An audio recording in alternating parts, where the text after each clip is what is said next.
Pwede ka daw ilagay sa adobo at meron ka daw essential oil. Essential oil! Kilalanin ang camphor tree, Cinnamomum camphora. At ang camphor tree ay mula sa Lauraceae family, kapamilya ng abukado. Glaucous or grayish ang ilalim ng dahon. Dark green at glossy naman ang ibabaw ng dahon. Kulay green ang twigs kapag bata pa. Long petiole. Very distinct sa kanya yung amoy ng dahon niyang parang camphor or yung amoy ng Vicks.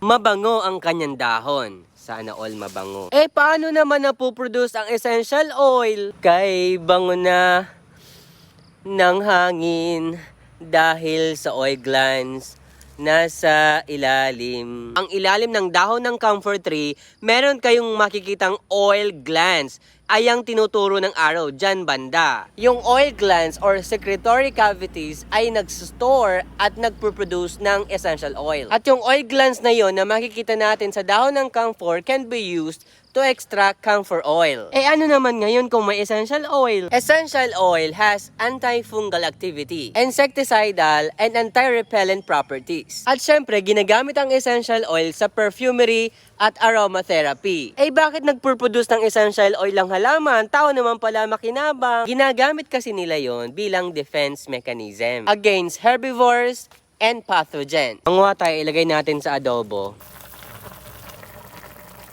Una, mabango. Bumango yung adobo. Tikman na natin. Lasang laurel. Sarap. Kung nagustuhan mo ko, ito yung video, i-follow mo ko dahil nakagaganda ng buhay ang may alam.